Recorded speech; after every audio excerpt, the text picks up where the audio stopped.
Hello दोस्तों, मैं Sarla Yadav SY Hindi platform channel पर एक बार फिर से आप सभी का हार्दिक अभिनंदन करती हूं। और आज हमारी क्लास नंबर रहने वाली है 20 और अभी तक जो है 19 क्लासेस मैं अपलोड कर चुकी हूं। और इस 20 क्लास जो मैंने पढ़ाई हैं इनमें मैंने हिंदी साहित्य पढ़ाया है और हिंदी साहित्य बिल्कुल शुरू से लेकर चल रही हूं। और किस किस प्रतियोगी परीक्षा के लिए मैंने हिंदी साहित्य स्टार्ट किया है तो वो है LT ग्रेड UP और AMRS TGT PGT एस्टेट।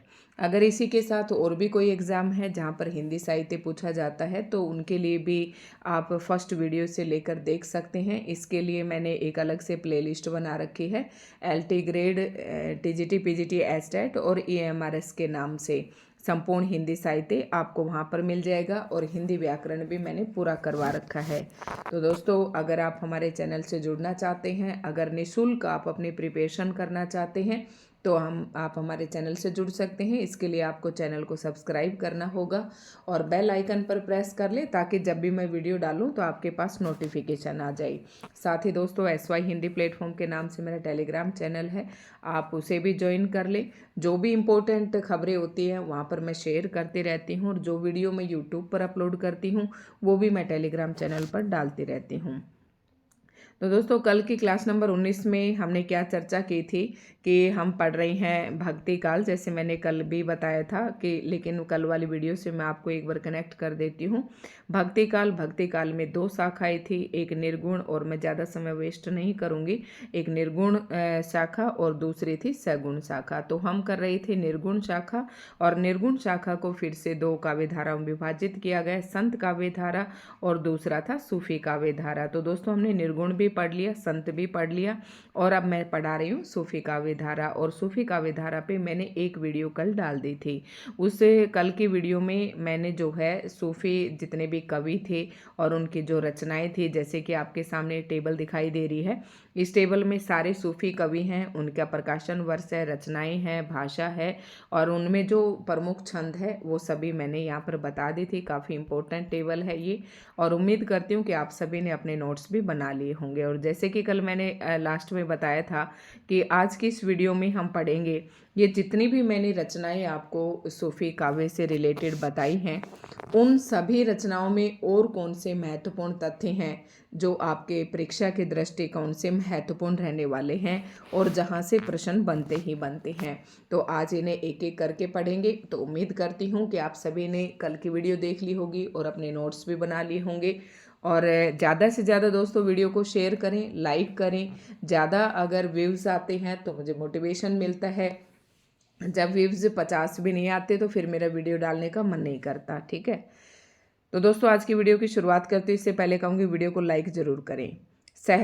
17वीं शती के मध्य, यानी कि मैंने भक्ति काल का समय सीमा बताई थी 1375 से लेकर विक्रम संवत 1050 से लेकर 1375 तक ये आदिकाल का समय था और 1375 से लेकर 1700 तक जो था ये भक्ति विक्रम संवत 1700 तक ये जो भक्ति काल की समय सीमा थी। तो यहाँ पर हम बात कर रहे हैं 17वीं सदी के मध्य संख्या की दृष्टि से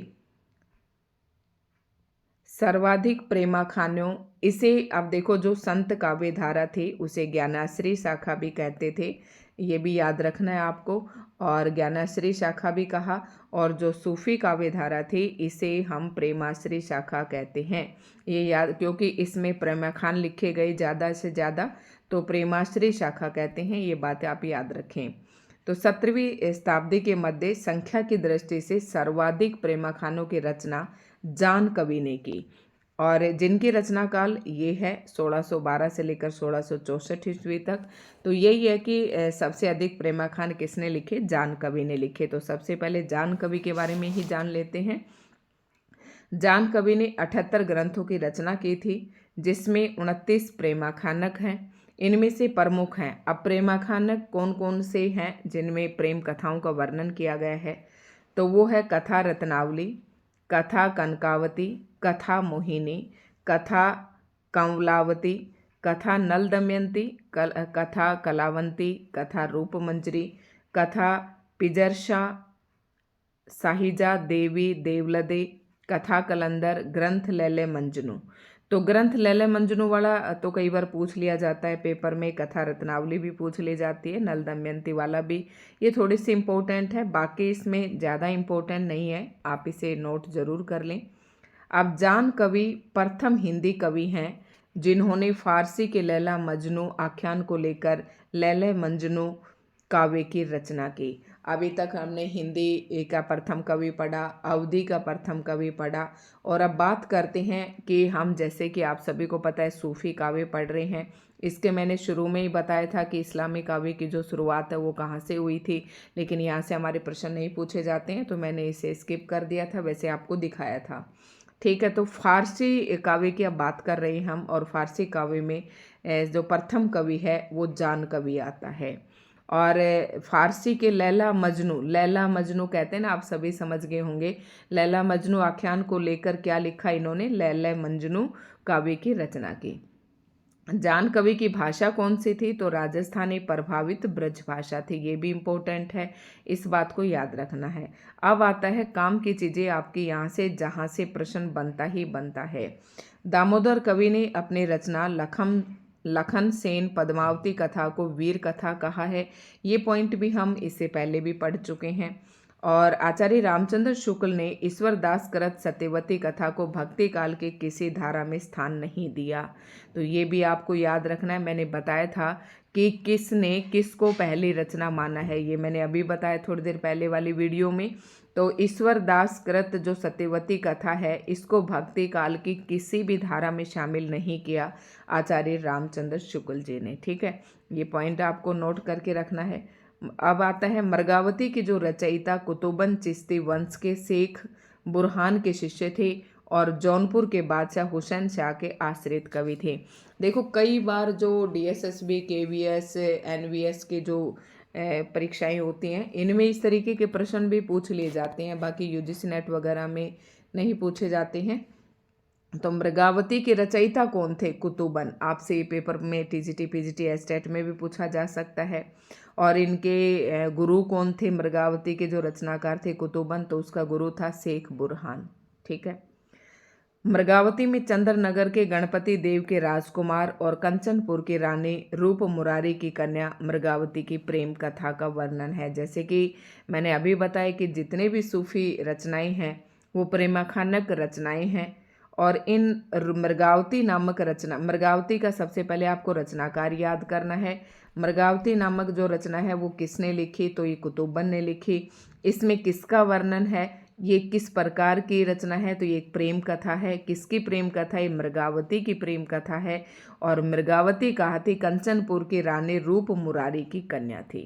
ठीक है, और गणपति देव के राजकुमार, इस राजकुमार की और मृगावती रानी की प्रेम कथा है, ये इसका नायक है और ये नायिका है, ये बातें आपको याद रखनी है। मंचन कृत जो मधुमालती है, अब एक अगली रचना आती है मधुमालती, और इसके जो कवि हैं वो है मंचन। ये इंपॉर्टेंट रचनाएं हैं, इनके पूछे जाते हैं पेपर में। ये हिंदी का प्रथम प्रेमाखानक काव्य है जिसमें बहुपत्नीवाद का सर्वदा अभाव है।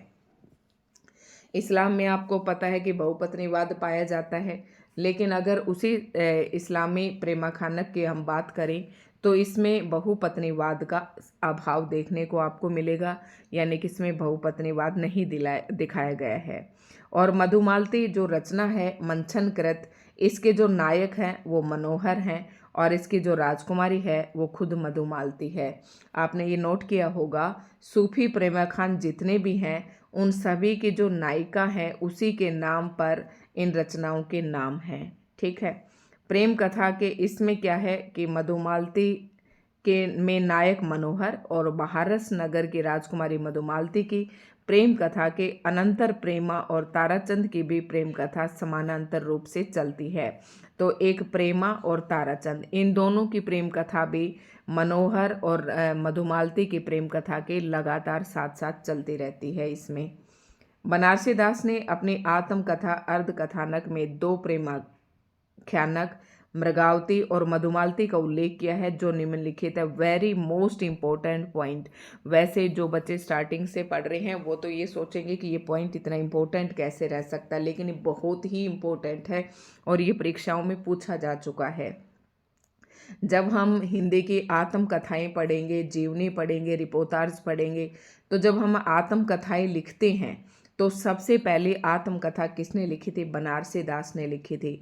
और इनकी आत्मकथा का क्या नाम था? अर्धकथानक। और अपनी इस अर्धकथानक आत्मकथा के अंदर दो प्रेमाख्यानक का उल्लेख किया है। वो कौन से हैं? एक तो मृगावती और एक मधुमालती, दोनों का उल्लेख किया है। और उनके बारे में ये दो पंक्तियां भी यहाँ पर दी गई हैं, तो इम्पोर्टेंट है, इसे नोट डाउन करके रखें। तब घर में बैठे रहे नाइन हाट बाजार, मधुमालती मृगावती पोथी दोई उचार। तो ये दोनों के नाम यहाँ पर आ रही हैं। और ये पंक्तियाँ कहाँ से हैं? अर्धकथानक नामक आत्मकथा में से ली गई हैं। और ये दोनों किसने, ये पंक्तियाँ किसकी हैं? तो ये बनारसी दास की हैं। थोड़ा समझना है ध्यान से।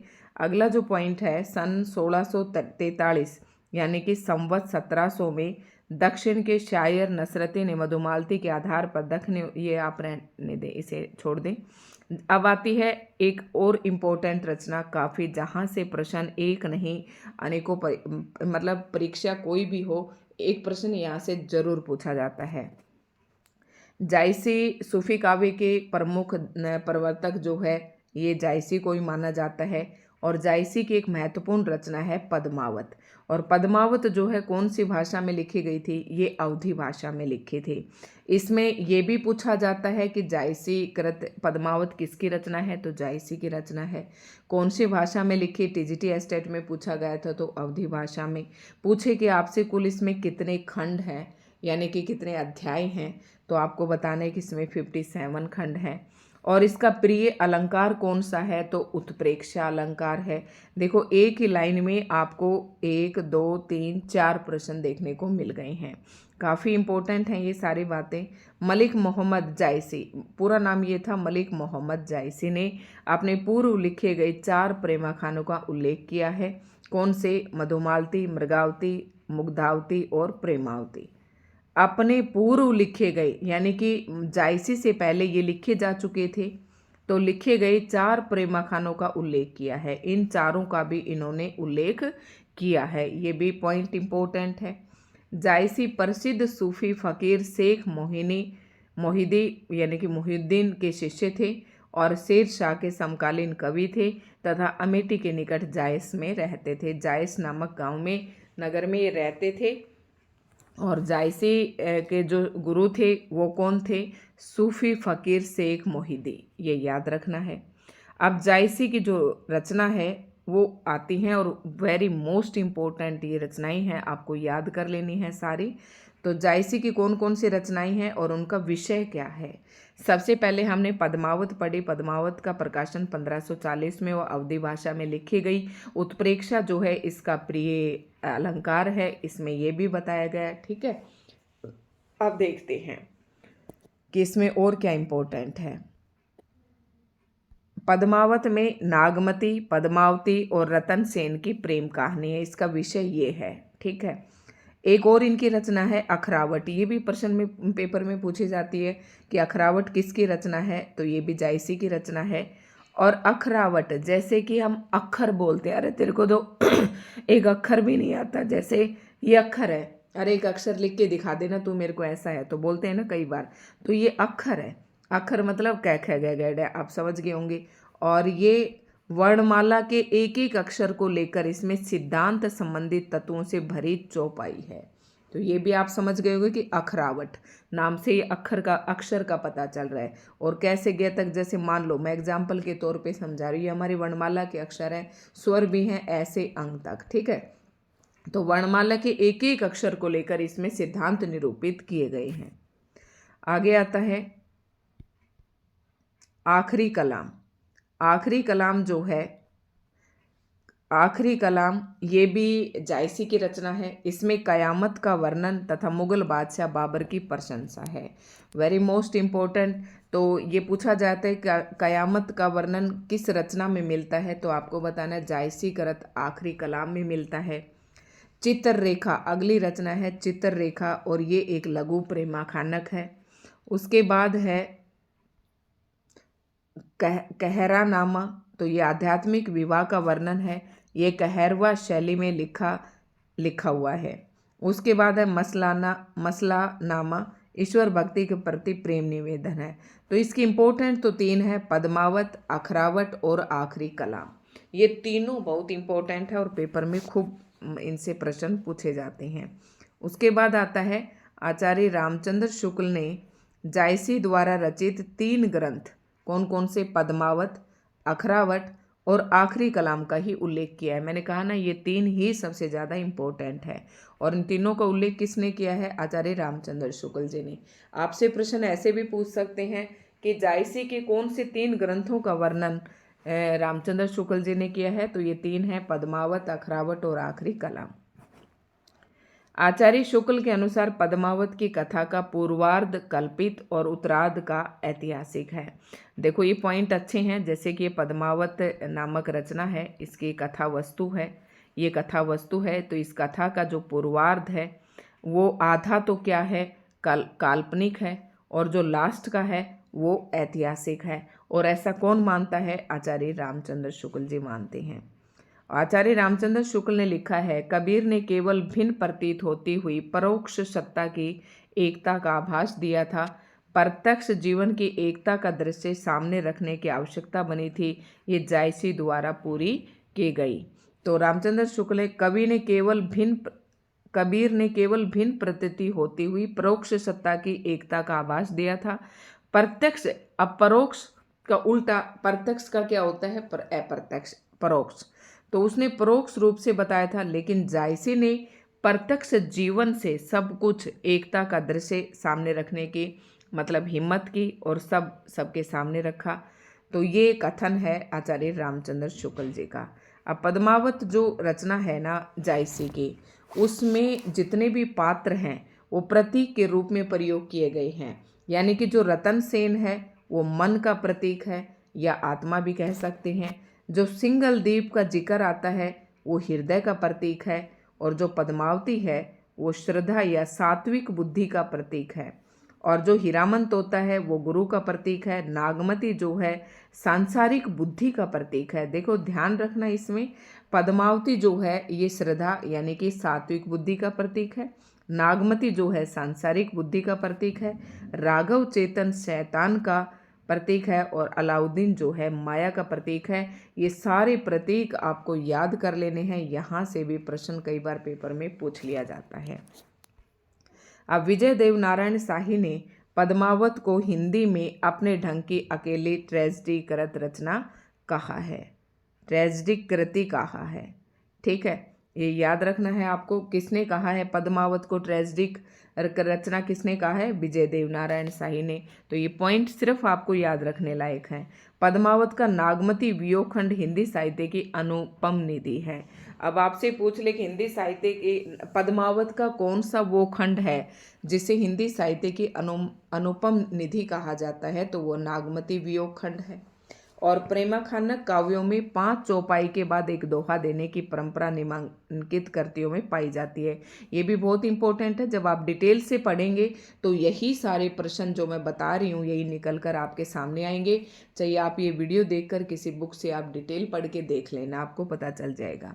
जो प्रेमाखान है ना, प्रेमाखानक है, वो किस शैली में लिखे गए थे, इसमें पहले 5 चौपाई होती थी और 5 चौपाई के बाद फिर क्या दिया जाता था, एक दोहा।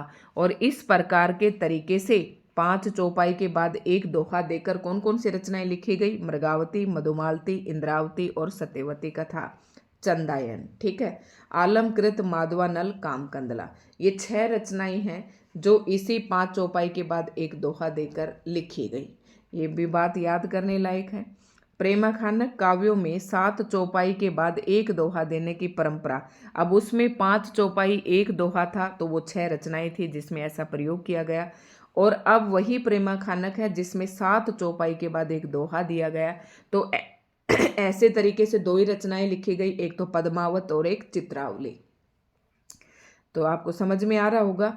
सूफी कवि उस्मान चिश्ती वंश परंपरा में हाजी बाबा के शिष्य थे और बादशाह जहांगीर के समकालीन थे, ये भी याद कर लेना। एक इम्पोर्टेंट तो ये कि चित्रावली के जो रचनाकार हैं वो कौन है, तो ये उस्मान है, और इसके नायक जो है कुमार सुजान, और रूपनगर की जो राजकुमारी चित्रावली है इन दोनों की प्रेम कथा है। यानी कि उस्मान करत जो चित्रावली नामक रचना है उसका नायक तो सुजान है और उसकी नायिका चित्रावली है। इन दोनों की प्रेम कथा का ही इसमें क्या किया गया है, वर्णन किया गया है। उसके बाद आता है चित्रावली में अंग्रेजों के द्वीप का भी वर्णन किया गया है। और नूर मोहम्मद दिल्ली के बादशाह, अब लास्ट में आता है नूर मोहम्मद जिसने इंद्रावती नामक ग्रंथ लिखा था। नूर मोहम्मद दिल्ली के बादशाह मोहम्मद शाह के समकालीन थे। नूर मोहम्मद ने फारसी भाषा में रोज तुक हकायत नामक ग्रंथ की रचना की। प्रश्न कहीं भी नहीं पूछे जाते हैं और काम की बातें आती हैं। नूर मोहम्मद करत इंद्रावती में क्या है, ये मैंने बताया था लास्ट में। इंद्रावती नामक जो रचना है कालिंजर के राजकुमार राजकुंवर और आगमपुर की राजकुमारी इंद्रावती की प्रेम कथा है। आचार्य शुल्क ने नूर मोहम्मद करत अनुराग बांसरी की निम्नलिखित विशेषताओं को लेके आए। ये पॉइंट इंपॉर्टेंट है और ये रचना भी पूछी जाती है कि नूर मोहम्मद अनुराग बांसरी किसकी रचना है, तो नूर मोहम्मद की है और इंद्रावती भी इसी की रचना है। ठीक है, अब नूर अनुराग बांसरी की निम्नलिखित विशेषताएं रामचंद्र शुक्ल जी ने बताई हैं। वो कौन कौन सी हैं कि अनुराग बांसरी नामक जो रचना है उसकी भाषा सूफी रचनाओं से बहुत अधिक संस्कृत गर्भित है। यानी कि संस्कृत का ज़्यादा इसमें प्रयोग किया गया है। हिंदी भाषा के प्रति मुसलमानों का भाव भी इसमें देखने को मिलता है और शरीर, जीवात्मा और मनोवृत्तियों को लेकर पूरा अध्यवसित रूपक खड़ा करके कहानी बांधी गई है। ठीक है, चौपाई के बीच बीच में इन्होंने दोहे न लिखकर बरवे लिखे हैं। देखो इसमें ध्यान रखने वाली बात है, इसमें पहले की जो रचनाएं थी उनमें 5 और 7 चौपाई के बाद एक एक दोहा दिया जाता था, लेकिन इसमें चौपाइयों के बीच बीच में दोहा न देकर बरवे छंद का प्रयोग किया गया है। आचार्य शुक्ल ने नूर मोहम्मद करत इंद्रावती को सूफी आख्यान काव्यों की अखंडित परंपरा की समाप्ति माना है और यही मैंने सबसे लास्ट में बताया था। इसके बाद सूफी प्रेमाख्यान का समापन हो जाता है। आचार्य शुल्क ने सूफी या प्रेम मार्गी शाखा के एकमात्र हिंदू कवि सूरदास नामक एक पंजाबी को माना है जो शाहजहां का समकालीन तथा नल दमयंती नामक प्रेम कथा लिखी थी।